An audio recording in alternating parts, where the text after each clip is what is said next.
할렐루야. 오늘도 주일을 맞이해서 주의 전에 나와 예배하는 여러분들에게 하나님의 은혜와 사랑과 축복이 임하시기를 축원합니다. 우리 성도들에게 서로 한번 축복하며 인사하시죠. 반갑습니다. 은혜 받읍시다. 진짜 반가우면 이렇게 한번 축복하며 인사하시죠. 당신이 하나님의 축복의 통로입니다. 시작. 당신이 하나님의 축복의 통로입니다. 축복의 통로가 될 줄로 믿습니다. 영국의 엘리자베스 여왕이 한번 해외 여행을 하는 일이 있으면 그 행차하는데 경비가 만만치 않다고 그럽니다. 우리나라 대통령도 지금 중동 순방 중에 있는 줄 아는데 엘리자베스 여왕이 해외 이렇게 행차를 하면 한 번 나갔다 오는데 우리 돈으로 26억이 든답니다. 왕실의 근의대와 기마병들이 도열을 해서 그리고 수많은 시민들이 박수를 치고 아주 멋진 퍼레이드를 벌입니다. 그런데 오늘 본문에 만왕의 왕이신 하나님의 아들이 이 땅에 행차를 하시는데 군마와 군병은 보이지 않습니다. 고작 초라한 마국간에 강보에 쌓여서 말 구유에 누이신 예수님의 모습입니다. 최고의 벤츠보다는 마국간의 여물통이 전부였다는 얘기입니다. 얼마나 놀라운 일입니까? 사람의 행차는 너무나 화려하기에 그의 왕권과 영광이 잘 드러나 있지만 예수님의 행차는 너무나도 초라하고 인간으로서는 도저히 그렇게 이 땅에 태어날 수 없을 정도였으니 차라리 사람이 아니라 하나님의 아들이라 이렇게 표적을 가지고 예수님이 이 땅에 오신 겁니다. 예수님은 우리의 구원을 위해서 이 땅에 초라한 모습으로 행차하셨습니다. 오늘 하나님이 주신 본문 말씀은 2000년 전 저 베들레헴 마곡간에 예수님의 탄생 장면입니다. 그러나 이것이 하나님의 역사인 동시에 하나님만이 하실 수 있는 기적임을 우리에게 보여주고 있습니다. 2000년 전 성탄절이 이루어진 역사의 현장이 생생하게 그려져 있습니다. 이스라엘의 작은 마을 베들레헴 어느 마곡간에서 하나님의 아들 메시아가 인간의 몸을 입고 이 땅에 탄생하신 내용입니다. 여기 1절에 보면 이렇게 말씀이 시작됩니다. 그때에 가이사 아구스도가 영을 내려 천하로 다 호적하라 하였으니, 이 가이사 아구스도는 로마 제국의 초대 황제였습니다. 그가 로마 제국이 지배하고 있는 전역에 호적 명령을 내린 겁니다. 우리나라도 1년에 한 번씩 인구조사, 인구 센서스를 하게 되는데 로마가 지배하고 있던 모든 전역에 대해서 이런 호적 명령을 내렸던 것입니다. 그 호적 명령을 내린 이유는 효과적인 치안과 또 세금을 징수하기 위해서 이런 정치적인 목적을 가지고 호적 명령을 내린 겁니다.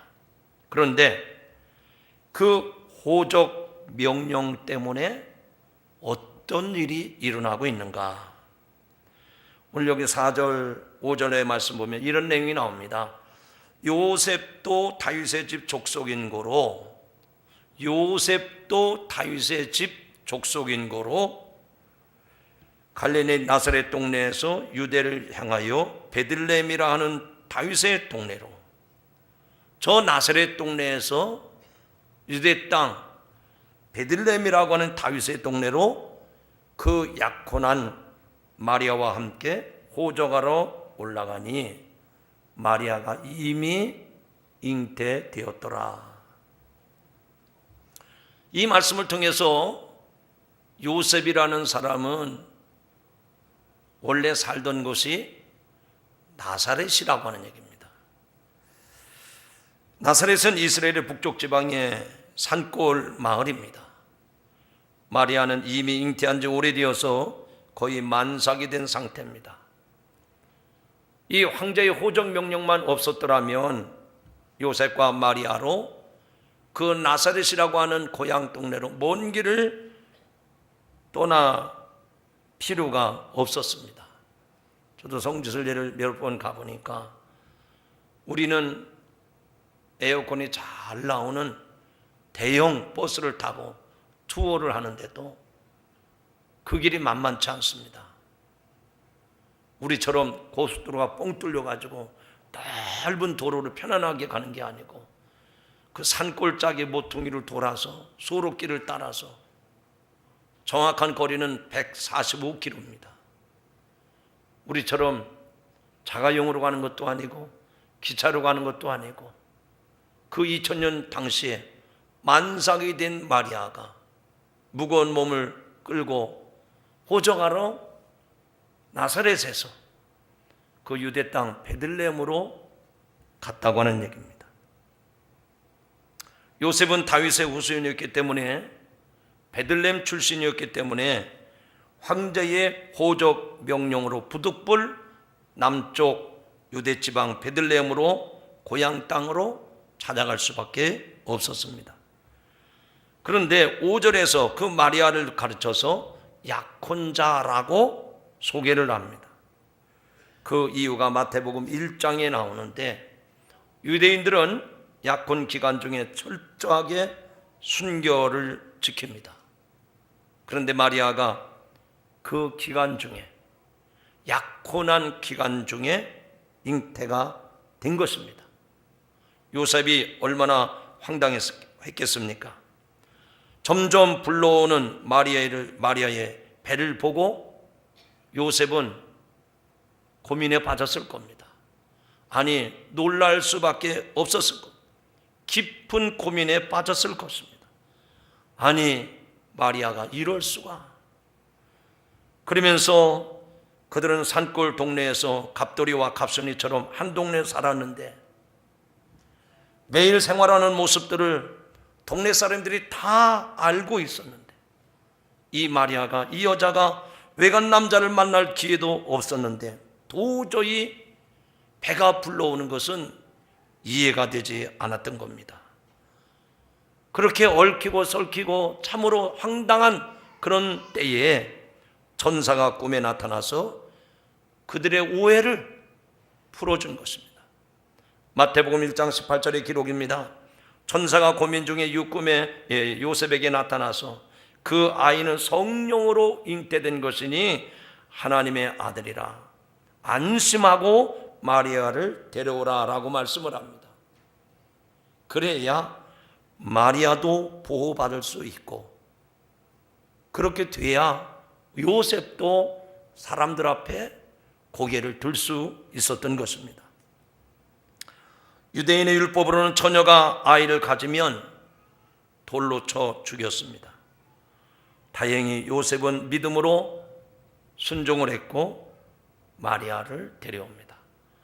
마태복음 1장 24절부터 25절에 보면 요셉이 잠에서 깨어 일어나 주의 사자의 분부대로 행하여 그의 아내를 데려왔으나 아들을 낳기까지 동침하지 아니하더니 나음의 이름을 예수라 하니라. 요셉은 마리아를 보호하기 위해서 집에 데려와서 동거는 했지만 동침하지는 않았습니다. 이런 상태니까 아직 정식으로 결혼한 것으로는 볼 수 없고, 그래서 마태복음에서 그 마리아를 약혼한 마리아라고 기록을 한 것입니다. 하여튼 이렇게 해서 만삭된 마리아가 베들레헴으로 가는데 그곳에 머무는 동안 해산을 하게 됩니다. 오늘 본문 6절 7절의 말씀에 보면 거기 있을 그때에, 그러니까 나사렛이라는 동네를 떠나서 남편 요셉과 함께 고향 땅 베들레헴으로 간 겁니다. 거기에 있을 때에 해산할 날이 차서 첫 아들을 낳아 강보에 싸서 구유에 뉘었으니, 이 말씀들을 하나하나 이렇게 살펴보면 너무 귀한 말씀들이에요. 7절에 보면 첫 아들을 낳아 그랬으니, 여러분 아들이 하나라는 겁니까? 여럿이라는 겁니까? 여럿이라는 거죠. 첫 아들을 낳았지만 그 후에 여러 아들을 또 낳았다는 얘기입니다.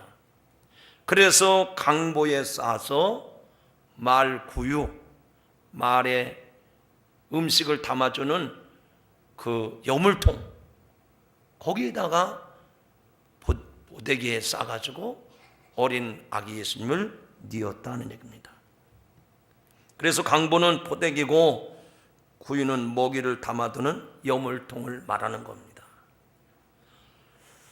여러분들은 어디에서 태어나셨습니까? 대부분 따뜻한 집에서 아니면 시설이 좋은 병원에서 태어나셨죠. 그런데 예수님은 그런 출생이 아니었습니다. 하나님의 아들이 낮고 천한 인간의 모습으로 오셨는데, 그것도 가장 낮은 인간보다 더 천하게 마국간의 구유에 나신 것입니다. 하나님의 아들이시라 왕궁에 오시거나 호화로운 저택에 오셔도 시원찮은데, 왕궁은커녕 저택은커녕 짐승의 잠자리, 짐승의 먹이통, 그 여물통에 예수님이 오신 겁니다. 베들레헴의 마국간, 이것이 바로 성탄의 현장입니다. 이 사건은 그 이전 700년 전에 하나님의 종 미가 선지자가 예언했던 사실입니다. 미가서 5장 2절에 보면 베들레헴 에브라다야, 너는 유다 족속 중에 작을지라도 이스라엘을 다스릴 자가 내게서 내게로 나올 것이나 그의 근본은 상고의 영원에 있느니라.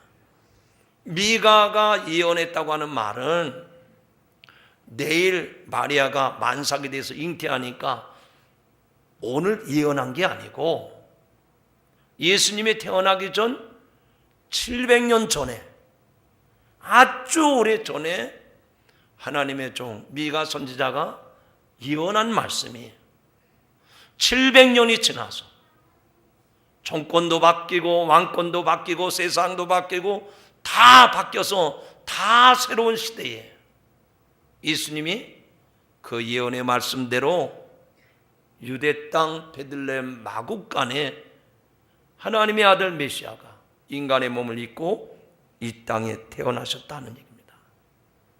여기서 여러분 오늘 말씀을 좀 잘 생각해 보시기 바랍니다. 얼마나 놀라운 일입니까? 얼마나 위대한 일입니까? 어떤 못된 자식은 부모에 대해서 화를 내면서 이렇게 고생시키려면 왜 태어나게 했느냐고, 그게 할 말입니까? 그런데 예수님은 선지자가 예언한 대로 700년 전에 예언했는데 그 예언한 그대로 절묘하게 타이밍을 맞추어서 유대 땅 베들레헴에 오셨다는 겁니다. 이 이야기를 제가 여러분에게 말씀드리는 것은, 여러분이 이 세상에 태어난 것은 부모님의 실수로 태어난 것이 아닙니다. 아무 계획 없이 어쩌다 태어난 존재가 아니라 하나님의 아들 예수 그리스도가 이 땅에 메시아로 오신 것처럼 저와 여러분도 만세전부터 하나님이 계획하셔서 김씨 집안의 장남으로, 이씨 집안의 차남으로, 또 큰딸로, 둘째 딸로, 막내딸로 하나님의 계획과 섭리 가운데 여러분이 이 땅에 태어난 줄로 믿으시기를 바랍니다. 그럴 때 우리는 인생의 의미를 알게 되는 거예요. 아, 나도 하나님의 계획 가운데 이런 뜻이 있어서 집안에서 이렇게 태어나게 하셨구나. 여러분, 좀 더 깊이 한번 생각해 보시기 바랍니다. 700년 전에 미가 선지자가 예언을 했다고 했는데 하필이면 로마의 황제가 호적 명령을 하려고 자기가 통치하고 있던 그 전역에 이 호적 명령을 내렸을 때 하필이면 왜 그때 태어나게 하셨을까요? 이거는 인간의 지혜로 풀 수 없는 하나님의 신묘막측한 하나님의 놀라운 계획이요 섭리인 줄로 믿습니다. 조금 드라마틱하게 말씀을 드리면 여러분이 잘 아는 우리나라 춘향전에 보면 춘향이가 변사또 앞에서 수청을 들라고 할 때 그가 거절을 합니다. 그랬더니 변사또가 춘향이를 죽이려고 합니다. 그런데 짠 하고 나타나는 게 뭐죠? 아, 춘향전을 못 보셔서 잘 기억을 못 하시는구나. 춘향전에 보면 그 변사또가 수청을 들지 않는 춘향이를 향해서 거절을 할 때 죽이려고 하는 그 순간에 이두룡이 평상복을 입고 딱 나타나는데 번쩍이는 마패를 딱 보여주면서 뭐라 그러죠? 그런 얘기는 크게 해야 우리가 스트레스가 풀립니다. 아메거사 출도요. 할렐루야 하기는 그렇죠. 어쩌면 그 타이밍에 맞춰서 이도령이 그렇게 춘향이가 연모하고 사모했던 그 춘향이가 과거 시험에 합격을 해서 어쩌면 죽을 수밖에 없는 그 위기, 그 타이밍에 맞춰서 아맹어사 출도요 하고 나타나느냐 말이죠. 그게 드라마입니다. 사람이 만든 드라마라는 얘기입니다. 그런데 하나님은 2000년 전에 예수님 인간의 몸을 입고 이 땅에 오셨는데 훨씬 그 전 700년 전에 미가 선지자를 통해서 예수님이 태어나는 그 타이밍을 로마 황제가 호적 명령을 내려서 요셉과 마리아가 예수님의 탄생을 고향 땅으로 내려갈 그 타이밍에 맞춰졌느냐 말이죠. 우리는 이런 것을 일컬어서 한마디로 정리할 수밖에 없습니다. 이것은 사람이 계획한 일도 아니고 방법이 달리 없어요. 오직 하나님의 섭리뿐인 줄로 믿습니다. 미가 선지자와 황제와 요셉이 동시대 사람도 아닌데 로마 황제와 목수 요셉이 서로 입을 맞추고 짜고서 한 것도 아닙니다. 그들은 각자 자기 의지대로 행동했지만 절묘하게 그 타이밍이 맞아 떨어진 것입니다. 전지전능하신 하나님께서 보이지 않는 손길로 그들의 마음을 움직이신 겁니다. 그렇게 보면 오늘 예수님의 탄생 사건은 우리에게 무엇을 가르쳐주고 있는가? 하나님이 이 짧은 말씀, 오늘 2000년이 지나서 지금 우리가 살고 있는 이 시대에 하나님이 이 말씀을 통해서 저와 여러분에게 꼭 가슴에 사무치도록 하고 싶은 하나님의 메시지가 무엇일까요? 오늘 말씀의 제목처럼 따라합시다. 하나님의 말씀은 반드시 이루어집니다. 700년 전에 예수님이 오시기 전에 700년 전에 미가 선지자를 통해서 예언을 했었는데 그 예언의 말씀이 절묘하게 지금 이 타이밍에 맞춰서 이루어졌습니다. 이루어졌습니다. 반드시 이루어졌습니다. 그대로 이루어졌습니다. 그렇다면 여러분도 마찬가지. 여러분을 향하신 하나님의 계획이 있어요. 하나님의 뜻이 있어요. 어떻게 보면 시대를 잘못 만난 것 같고 불행해하기도 재수도 없는 것 같고 되는 일도 없고 그런 것 같지만, 그러나 기다려 보시기 바랍니다. 하나님이 내게 세운 계획이 당신의 약속대로, 당신의 말씀대로 때가 되면 반드시 이루어질 줄로 믿습니다. 옆에 사람한테 한번 축복하시죠. 당신을 향한 계획은 반드시 이루어집니다. 믿어주시면 아멘. 그래요. 반드시 이루어집니다. 그걸 믿는 게 우리의 믿음이에요. 그 믿음이 돈독해지시기를 주님의 이름으로 축원합니다. 그러면 한 번 더 좀 깊게 생각해 보기를 원합니다. 굳이 예수님이 마국간에 태어나신 이유는 뭘까? 아니 그래도 하나님의 아들이고 만왕의 왕 되시고 메시아 되신다면 그래도 화려한 왕궁은 그만두더라도 그래도 따뜻한 집에서 편안한 곳에 태어나겠어야지. 왜 짐승의 잠자리 누추한 마국간에서 태어나게 하신 이유가 무엇일까? 하나님의 아들이므로 얼마든지 좋은 데서 태어날 수 있었는데, 그 이유는 낮고 천한 인생의 고통을 몸소 경험하게 하시고 치유하게 하시고 그 인생들을 구원하시기 위해서 가장 낮은 자리로, 가장 천한 자리로 우리 주님이 태어나신 줄로 믿습니다. 그래서 오늘 본문 가운데 7절에 보면 특별한 이유를 우리에게 대주고 있어요. 왜 예수님이 마국간에서 태어나셨을까? 7절 말씀에 보면 하반절입니다. 이는 여관에 있을 곳이 없음이로라. 여관이라도 들어가야 되는데 여관에 빈 방이 없었기 때문이라는 것입니다. 요셉이 만삭의 마리아를 데리고 다니면서 방을 구하는데 여관마다 방이 없다고 거절할 때 요셉은 얼마나 몸이 달았을까요? 당사자였던 마리아는 얼마나 황당했을까요? 죄송합니다. 시집 안 간 처녀들은 모를 것 같아요. 출산 경험이 있으신 우리 여성분들 만삭이 됐어요. 몸에 진통이 옵니다. 너무 숨이 가쁩니다. 그런데 그 상황에서 몸을 쉴 만한 그런 여관이 없었을 때 요셉도 마리아도 난감했을 것입니다. 겉으로 보면 분명히 빈 방이 없어서 그랬다고 이해할 수 있습니다. 그러나 잘 생각해 보면 진짜 이유는 방이 없었던 게 아닙니다.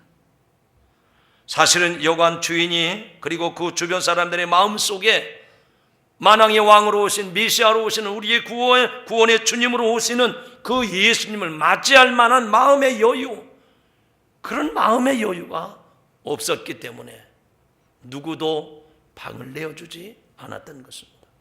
마음만 먹었으면 얼마든지 만삭의 산모를 위해서 방을 내어줄 수 있었건만 누구도 예수님에 대해서 여유로운 마음을 가진 사람이 없었다는 얘기입니다.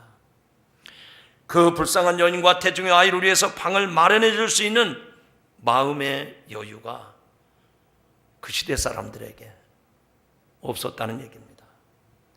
바로 이것이 인간의 실체입니다. 우리 인간의 본연의 모습이라는 거예요. 내가 아니면 누구라도 하겠지. 내가 굳이 그런 일에 선뜻 나서야 될 필요가 있겠는가? 그래서 그들은 눈앞에서 성탄하시는 하나님의 아들을 거부하는, 메시아를 거부하는 죄를 범하고 말았던 것입니다. 그러면 왜 그들에게 마음속에 예수님을 모시고자 하는, 그 상황에서 만삭의 마리아를 받아들이고자 하는 마음이 없었을까요? 그들의 마음속에 욕심이 가득했기 때문에 마음속에 모실 만한 준비가 되어 있지 않았던 것입니다. 사람이 마음속에 욕심이 가득 차 있으면 손끝 하나에도 물을 묻히지 않으려고 합니다. 자기 마음속에 욕심이 가득 차 있으면 손가락 하나, 발가락 하나라도 꼼짝거리기 싫은 겁니다. 결국 그들의 마음속에는 옳고 그름이 무엇인지, 좋고 나쁜 것이 무엇인지 판단하지 못하고 만삭된 마리아를 차가운 밤거리로 내몰고 예수님을 거부하고 말았습니다. 또 한편으로 이렇게도 생각을 해봅니다. 요관 주인이 빈 방을 확보하고 있지 않았을까? 왜냐하면 호적 명령이 떨어졌기 때문에 모든 사람들이 다 고향으로 가는 겁니다. 그런데 요관을 운영하는 사람의 입장에서 보면, 아니 이게 매일 있는 것도 아니고 이런 때 대목을 보겠다, 지금이야말로 성수기다, 그래서 빈 방을 여러 개 만들었든지 아니면 준비해 놓았을 수도 있습니다. 그래서 방값을 2배, 3배로 더 받을 수도 있었을 겁니다. 그런데 여관 주인은 행색이 초라한 요셉과 마리아를 부르고 거절했던 것입니다. 왜 그랬을까요? 돈에 대한 욕심이 있었던 겁니다. 욕심이 그들의 눈을 가리고 만 것입니다. 사랑하는 성도 여러분, 아프리카 원주민들이 그 밀림 속에 살고 있는 원숭이들을 사냥하는 방법이 있는데 아주 흥미로운 방법입니다. 이 조롱박 속에다가 손이 들어갈 만큼 구멍을 뚫고 그 내용물을 파내고 거기다가 원숭이들이 좋아하는 아주 작은 바나나들을 넣는답니다. 그래서 나무마다 이제 그 조롱박을 주렁주렁 달아놓은, 구멍이 뚫리고 그 속에 조그만 바나나가 들어가 있는 걸 쭉 달아놓습니다. 그러면 원숭이들이 기가 막히게 조롱박 속에 그 작은 바나나, 자기들이 즐겨 먹는 바나나가 있는 줄 알고 그 높은 나무를 타고서 조롱박 속에 손을 집어넣는다는 거죠. 그런데 그거를 지켜보고 있던 이 사냥꾼이 쫓아가면 어떻게 되겠습니까? 여러분 같으면 그거를 잡고 있으면 안 되고 얼른 손을 빼서 손을 펴고 얼른 빼면은 도망을 칠 수가 있는 겁니다. 그런데 이 원숭이가 얼마나 욕심이 많은지 그 조롱박 속에 들어가 있는 바나나를 쥐고서 놓지를 않는 거예요. 아무리 빼려고 해도 안 빼지는 겁니다. 그 순간에 아프리카 사냥꾼들이 원숭이를 사냥을 한다는 거죠. 여러분 같으면 아이고 미련한 놈, 그 손을 풀면 얼마나 손을 편하게 빼고 도망을 갈 수 있겠습니까? 근데 원숭이들이 욕심이 눈이 얻어가지고 손을 그 바나나를 붙잡고 있다가 자기가 죽는 꼴이 되는 거예요. 우리 인간들도 모양과 형색은 다르지만 마찬가지입니다. 오늘날 많은 사람들이 이런 모습으로 살아가고 있습니다. 세상의 욕심을 추구하느라 마음속에 예수님을 영접할 마음의 여유가 없습니다. 세상의 쾌락과 재미를 다 보고 다니느라고 교회에 나올 시간이 없습니다. 아니 놀러 다니지는 못하더라도 이 세상 얼마나 일이 많은지, 바쁜 일이 많은지, 그래서 하나님에 대해서 전혀 관심이 없어요. 생각도 없습니다. 내세에 대해서, 자기 인생에 대해서 한번 깊이 있게 물어보고 어떻게 인생의 문제를 해결할까, 그런 고민조차 해보지 않고 살아가는 사람들입니다. 한마디로 말해서 영적인 질문에 대한 답을 찾지 못하고 다람쥐 집 밖에 돌아가듯이 정신없이 이 세상 시간에 쫓겨서, 일에 쫓겨서 살아가고 있는 게 우리들의 모습입니다. 그러다가 마지막 순간을 맞이하면 낭패를 당하게 되는 겁니다. 큰 비극을 돌이킬 수가 없는 겁니다. 사랑하는 성도 여러분, 말씀을 맺으면서 여러분에게 간곡히 권면합니다. 오늘 우리 인생에 주어진 불행을 행복으로 바꾸는 전환점이 되시기를 주님의 이름으로 축원합니다. 세상의 욕심을 내려놓고 예수님을 만나면, 예수님을 영접하면 저와 여러분에게 영원한 생명, 영원한 삶이 주어지는 줄로 믿습니다. 오늘의 말씀의 제목이 하나님의 말씀은 반드시 그대로 이루어진다고 그러지 않았습니까? 하나님이 독생자 예수 그리스도를 이 땅에 보내신 이유는 무엇일까요? 저와 여러분을 죄와 사망과 고통 가운데서 구원하시고 영원한 삶을 얻게 하시는데, 그 말씀대로 이루어진다고 하면 오늘도 우리가 이 말씀을 들으면서 지금까지 내가 세상 길로 갔다고 하면 잘못한 버스는 바꿔 타듯이 지금 내 인생을 돌이켜야 될 시간이로구나. 마음의 결단과 각오가 세워지시기를 주님의 이름으로 축원합니다. 그 당시 베들레헴 사람들이 아기 예수님을 영접하지 않은 결과는 어떤 것이었을까요? 아니, 오늘날 많은 사람들이 아기 예수님을 영접하지 않으므로 어떤 결과를 초래할까요? 한마디로 말해서 생명을 잃어버리는 겁니다. 또 천국을 상실하는 겁니다. 예수님을 거부함으로 예수님을 믿을 수 있는 그런 메시지를, 그런 소식을 얼마나 많이 듣고 접했습니까? 그런데도 그것을 거부함으로 내 마음에 임하는 천국을 놓쳐버린 겁니다. 죄 때문에 사망이 왔는데 이 사망에서 구원받고 영생을 누리는 축복을 놓쳐버리는 경우가 된다는 얘기입니다. 뿐만 아니라 인생의 마지막 순간에 들어갈 내세 천국을 놓치고 마는 것입니다. 저는 오늘 이 말씀을 여러분에게 소개하면서 준비하면서 오늘 우리가 이 말씀을 듣고 해야 될 일이 뭘까? 하나님 우리에게 영생을 약속해 놓으시고 천국, 마음의 천국, 우리가 영원히 앞으로 들어갈 미래의 천국을 상상하면서 김 목사, 너 반석교회 성도들에게 이 소식을 전해라.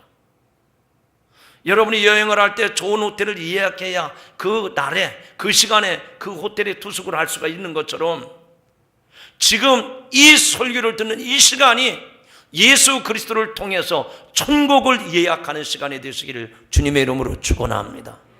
하나님이 저에게 그런 말씀을 주시는 거예요. 하나님의 말씀대로 이루어진다. 미가 선지자가 예수님의 탄생 700년 전에 그런 예언이 있었고 그런 약속이 있는데 그대로 이루어졌다고 하면, 예수 그리스도를 오늘 우리 시대에 구세주로 보내주셨다면, 그래서 그분을 믿는다면 영생과 천국이 주어지는데, 오늘 말씀을 듣고 이 설교를 듣는 성도들에게 호텔을 예약하듯이 그 천국을 약속하라는 거예요. 그 천국을 예약하라는 겁니다. 제가 그래서 기도하면서 물어봤어요. 하나님, 어떻게 예약합니까? 선불로 예약을 해야 될까요? 아니면 핸드폰으로 예약을 해야 될까요? 김 목사, 그걸 몰라서 물어보냐? 믿음으로 예약해라. 믿음으로. 우리가 노력하는 게 아닙니다. 우리가 값을 지불하는 게 아닙니다. 우리가 명함이 있다고, 세상에 신분이 있다고 그걸로 되는 게 아니에요.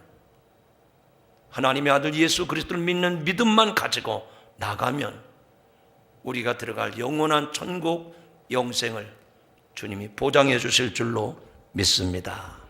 그럴 때 여러분의 심령의 천국이, 또 미래의 천국이 여러분이 될 줄로 믿습니다. 한번 따라 합시다. 하나님의 말씀은 반드시 이루어집니다. 그대로 이루어집니다. 그래서 오늘 약속의 말씀을 붙잡고 믿음으로 예약하고 돌아가시길 주의 이름으로 축원합니다. 생명의 주인 되시는 하나님 아버지, 우리들